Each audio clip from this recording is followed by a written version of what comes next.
Okay. Till now, in the part one, I explained about 19th is about. Let me give the verses. What say that it is not right. What made me conclude the core Anubandha Yoga, the yoga of conscious connection. Anubandha is binding together, and yoga is union. So, and it has nothing to do with uh, what we know from chapter 18 of Bhagavad Gita. So Arjuna is asking Krishna here,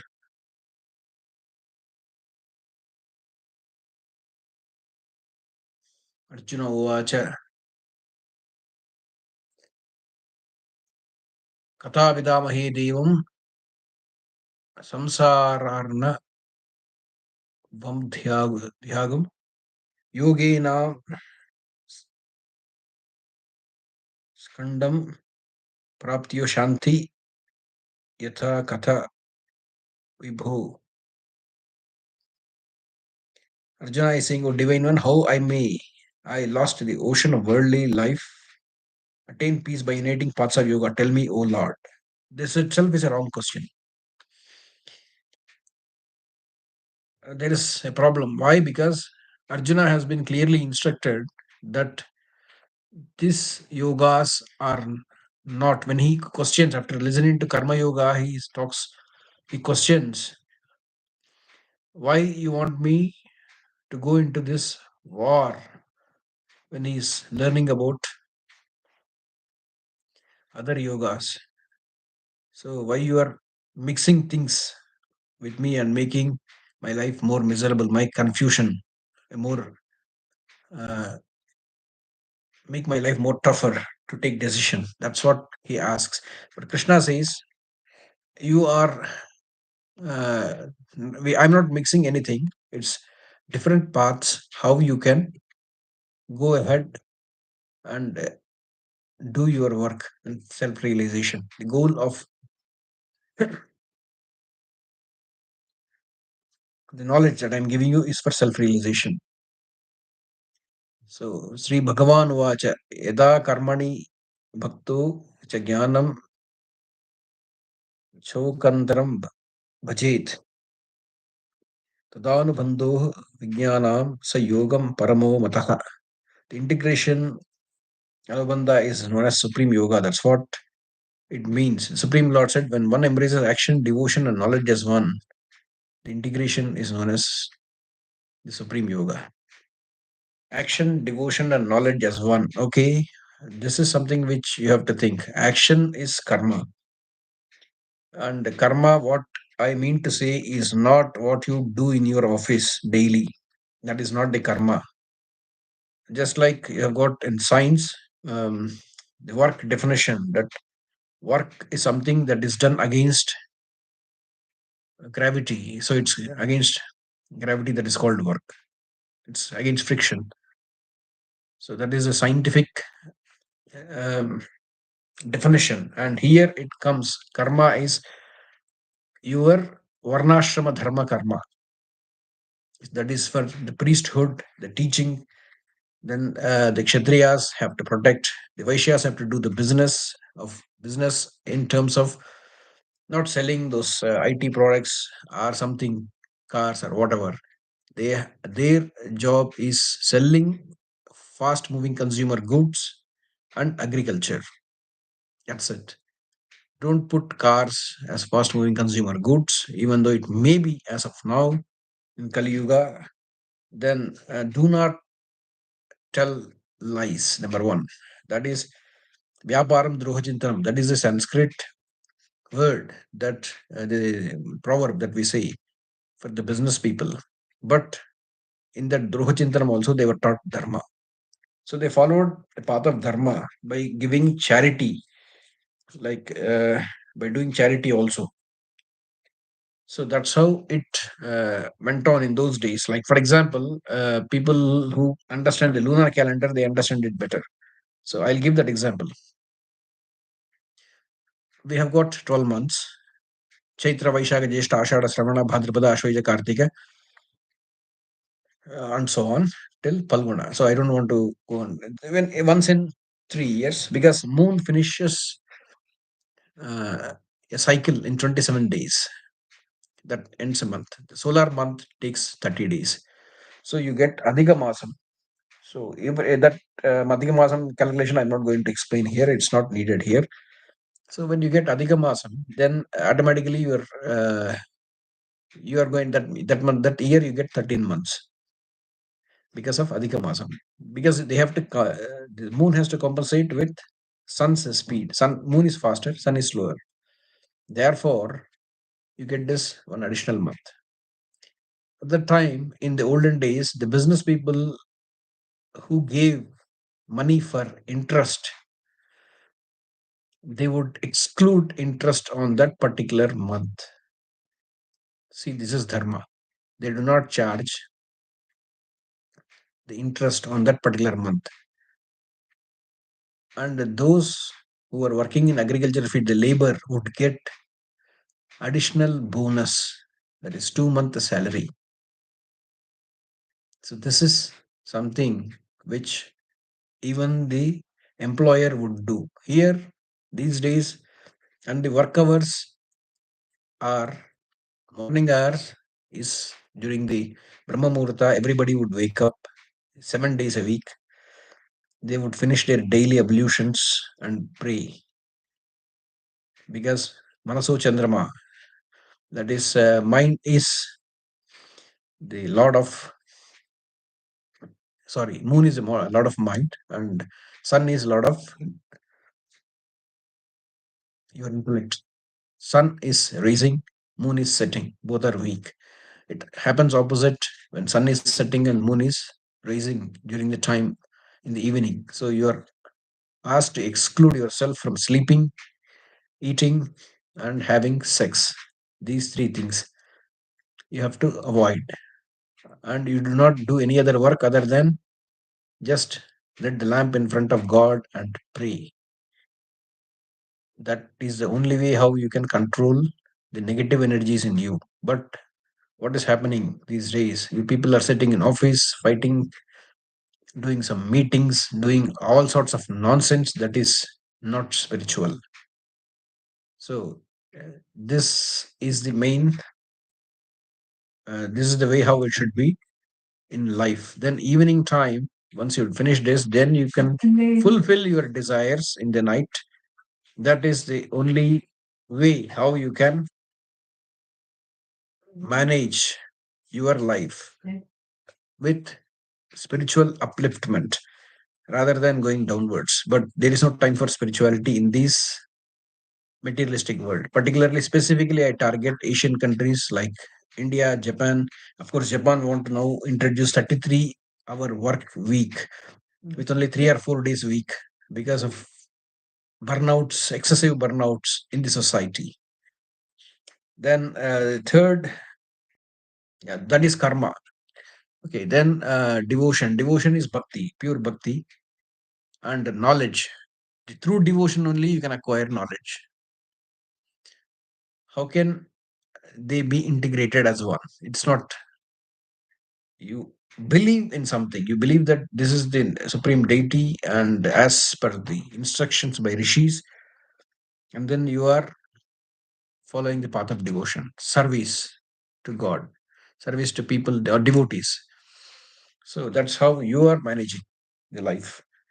So this is how it is. So there is no integration of the three. Knowledge, once you have knowledge, you don't do any karma. That is out of question. The third verse, neither abandoning action nor denying devotion nor rejecting knowledge. How is it possible? And by but weaving them together is a wisdom of the integrated yogi. This is another nonsense. Neither abandoning action. Of course, Krishna says you can't abandon action. That is for sure. Not denying devotion. You are not denying any devotion because, okay, karma yogis, they are into karmic life. The devotion, what he is talking is not denying devotion. Means you are not, you are devoted. and not rejecting knowledge. Nobody is rejecting knowledge here, but the knowledge again is something which you have to get yourself. Okay. In Sanasu Jatiyam, uh, we hear from the sage Sanasuyata that Vedas, the knowledge, source of knowledge for us, is not directly imparting the knowledge, because soul can only realize soul. We talk about soul all the time, but we do not know what is soul.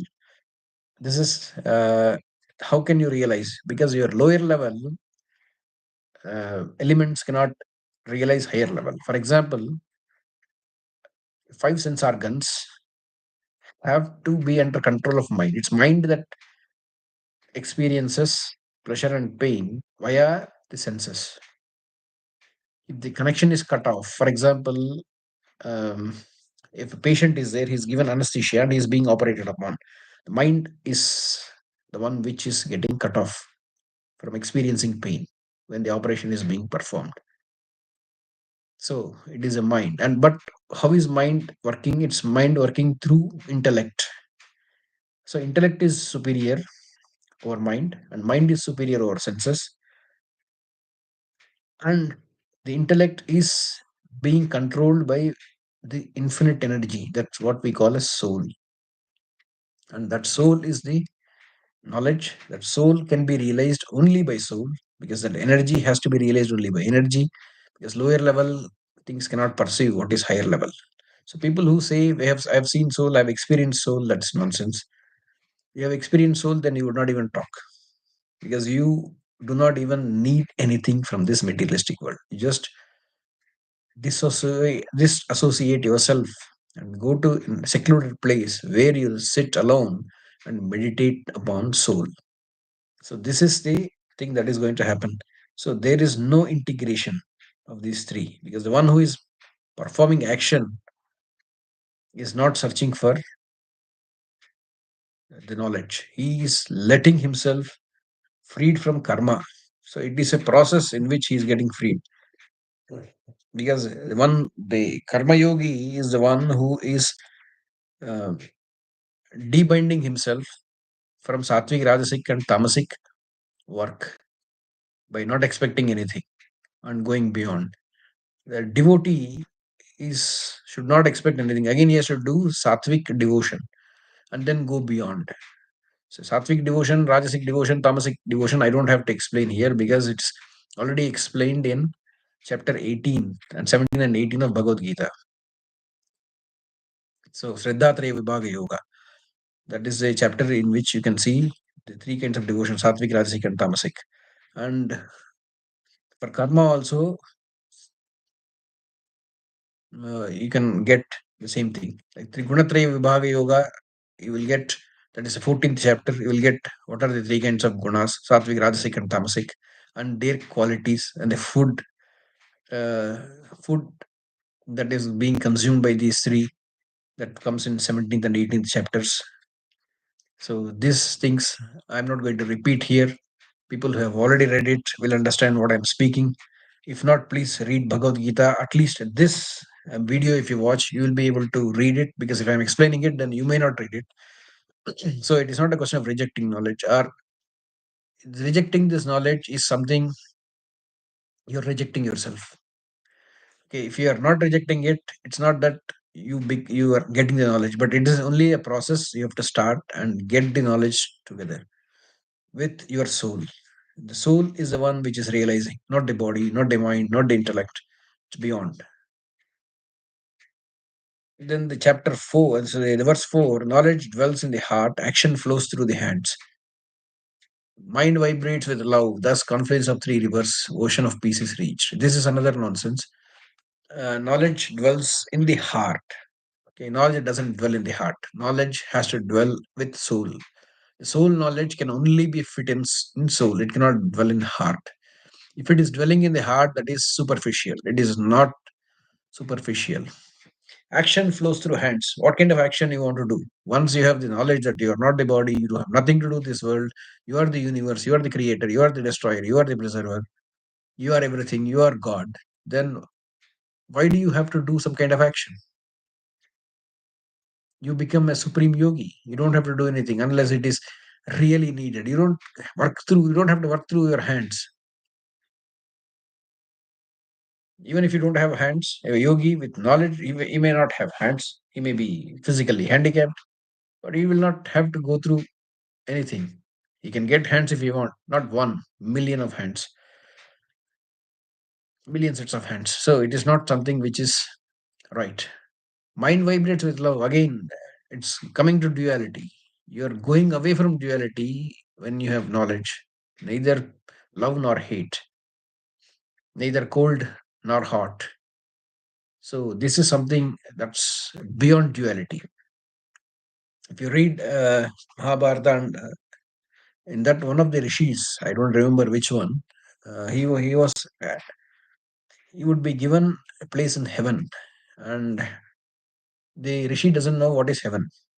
He has been doing a lot of penance, and then the person says, "Okay."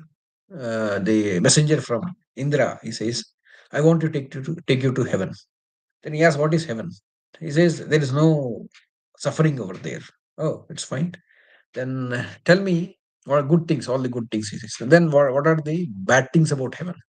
He says, "This is not permanent place. If you go there, the moment you get fear in your heart, that means your days in heaven are over. Then your the garlands that you wear started to fade. So that means your days are over. Once it completely fades, that means you are out of heaven." Then he says, "Is there any place higher than heaven where I can go?" Then he says, "There is only one place that's beyond duality, that is salvation." Then, my friend, we have spoken more than 7 words. So you become my friend. So thank you very much. I'm not coming to heaven. I'll go beyond heaven. I want to get that salvation. I will go beyond the duality. That's how this sage discards himself and goes away to stillness, where he cannot be moved by any kind of duality in this world. So this is body, heart, and mind. This body cannot merge with heart. It cannot merge with our mind.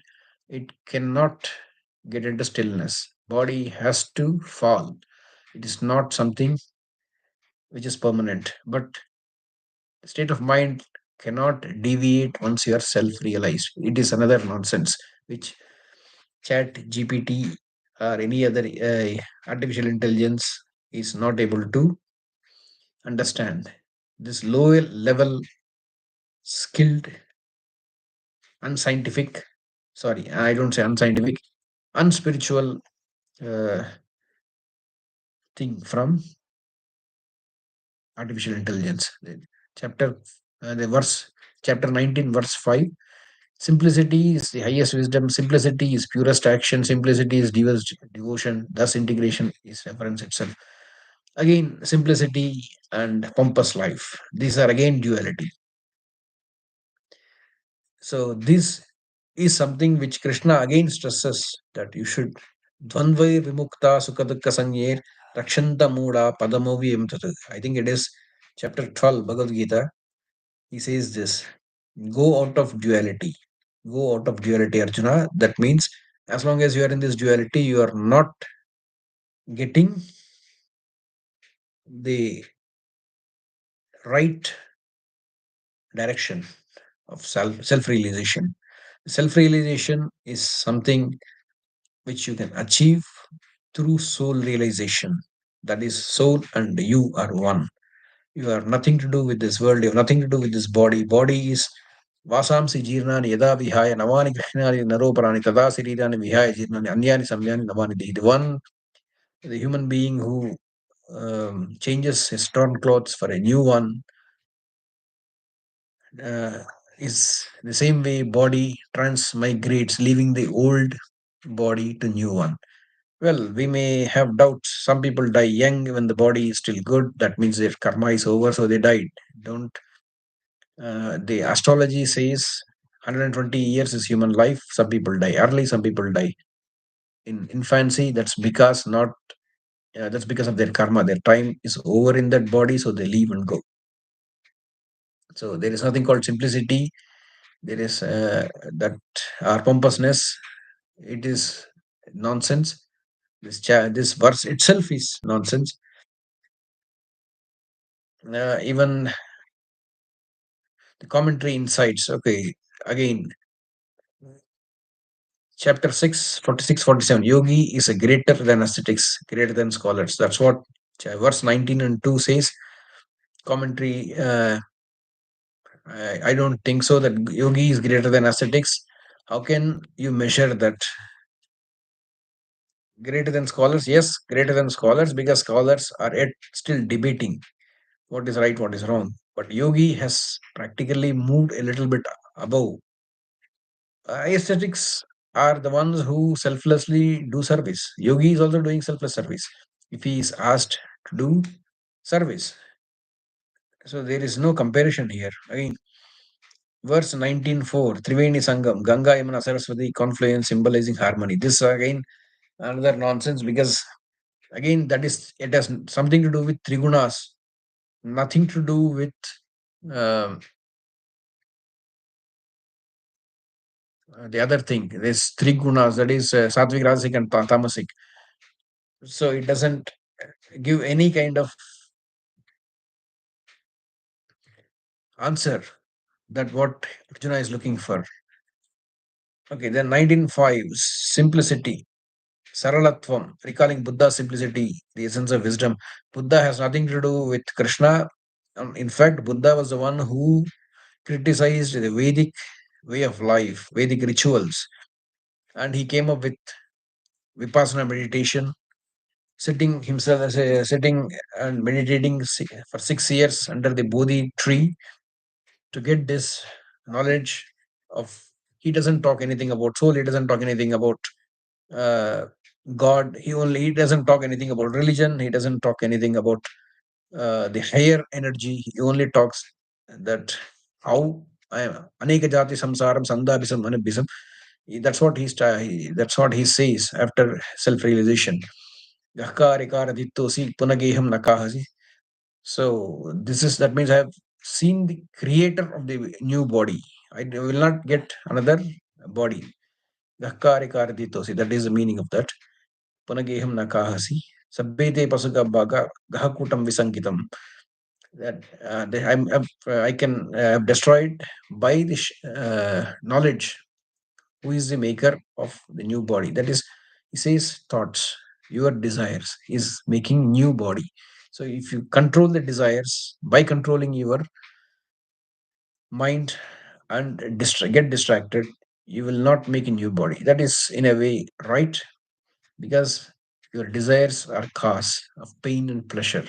So the moment you give up all the desires, part of your self-realization goal is achieved. But once you realize your soul, then only you get the proper realization, and you will unite yourself with this supreme energy. This energy goes and sits in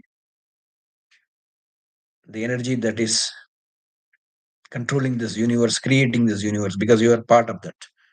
This is the only uh, explanation given. And then yoga is skill in action. That's what Gita says, 250. Yoga, what kind of yoga? Again, chapter 2 means it's karma yoga. After enlightenment, how do I live in the world? You don't live in this world, you cut off from this world. This is not giving you any answer. It doesn't answer you. Because you don't want to be part of this duality. You're once you disconnect yourself, how can you live, call yourself to be a citizen of this world? You are citizen of this world on paper, but you are not citizen of this world in spiritual way. You have nothing to do with this world. Whether they're going to fight, they're going to kill each other, or they're going to bomb each other, it doesn't make any sense. Like just like you reach the status, the mental state of Parikshit Maharaj at the time of his death, when the serpent Takshaka killed him and burnt his body to ashes. Then it was It appeared that a son went and hugged his father rather than a serpent killing Parikshit Maharaj. So, this is the explanation. It is entirely fictional, and if I don't think there it cannot be last chapter of Bhagavad Gita, because we still have the Anugita coming up. Anugita, in which Krishna explains again the similar things when Arjuna again asks in Ashwamedha Parva. He would like to listen again what he was taught before the war. So, this is only a mythical chapter created by artificial intelligence. I would like to hear your comments below and I can explain further if needed. Thank you very much for listening to my explanation.